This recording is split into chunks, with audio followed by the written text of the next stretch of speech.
Hi everyone, this is Jen and you're watching BPD Woman Shorts. Today's video, why Mother's and Father's Day, like today, can be triggering. Let's discuss. If you haven't already done so, please like, share, subscribe, comment below, help out the channel, share with a friend, and share your experiences below. If you don't feel up to doing that, then you can give me an email at womanbpd@gmail.com. That's WOMANBPD@gmail.com. So, today is Sunday, June 20th, Father's Day here in the United States. There are equivalents all over the world, Father and Mother's Day, which was a couple weeks ago. And if you are a person who is estranged from your family or who has been abused by your family or has decided to go no contact with your family like I have, then days like Father's and Mother's Day can just be as troubling and traumatic as holidays where you might spend them without family, such as Thanksgiving or Christmas or your birthday or other holidays like that. And often the effect can be twofold, right? Sometimes you can have a little bit of shame if you've decided to go no contact, right? And you may feel guilty on a day like today because you are not reaching out to them on their special day. You're not giving them a gift. You're not even speaking to them. Other people may try to shame you, right? Maybe other members of your family. They may give you a hard time. They may not respect your decision or your space that you're taking.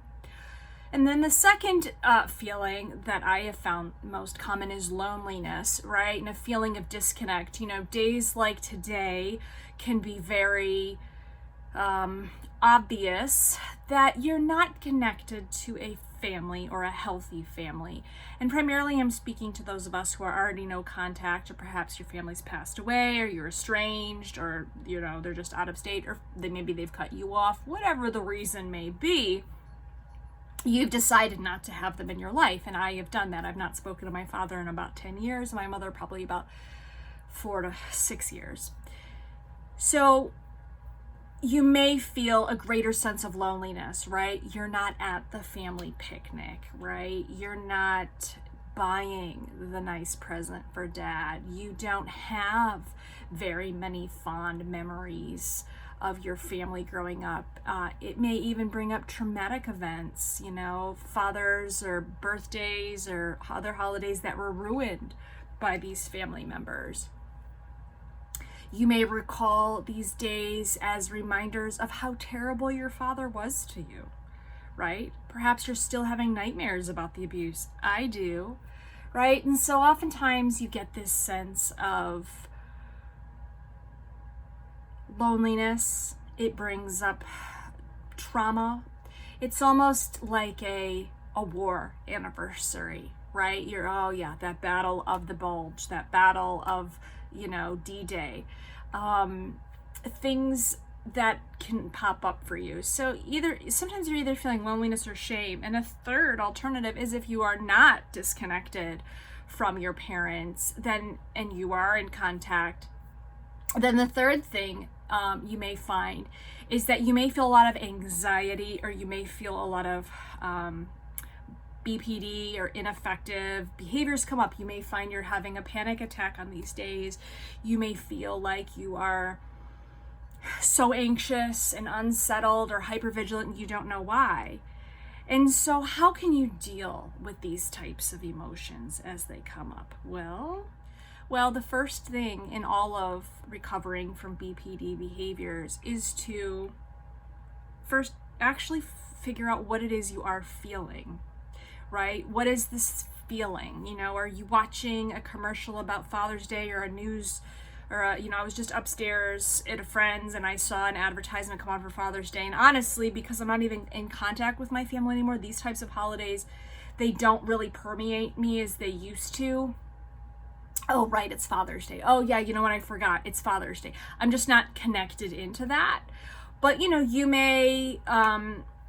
may be triggered by this, and you may have these feelings and you're not sure what those feelings are. And so the first thing, and a lot of what BPD is just simply knowing what it is you're feeling. If you don't know what you're feeling, if you don't know what the ailment on the body is, you can't treat it. And so that's the second thing, is managing what this emotion is. You know, there's so much guilt and shame and second guessing that is both brought on by others to people with borderline, and also that is internalized from those with BPD. And so you may feel a sense of obligation, or you may feel if you don't go, it'll be a bigger problem, right? Sometimes not going can be a bigger problem than going. So you'll have to figure out what route is best for you. Is not going safer for you emotionally than going? If you're already at a point where you are embedded and you've committed and you don't feel like you can pull out, what are some safeguards that you can put in place so that you can deal with these triggers more effectively? I mean, obviously for me, I took myself out of those triggers. That was my decision. I'm tired of being abused. I don't feel I can move on, and this is not worth it. And I'm sorry that you were a shitty father and I had a traumatic childhood, which I'm still dealing with, but you certainly don't get any celebration from me. So I've made peace with that decision. And that's the third thing, that once you've made peace with what that decision is, you stick to it and you keep up that boundary. Because if you don't, if you go back on it, what's going to happen is guilt's going to come up for you. You're going to feel guilty. You're going to feel bad. And then you're just going to get a shame cycle of emotions, and you're going to get on that emotional Ferris wheel. And shame may lead to cutting, and then cutting may lead to regret, which may lead to binge drinking. I don't have to tell you, you know how this goes.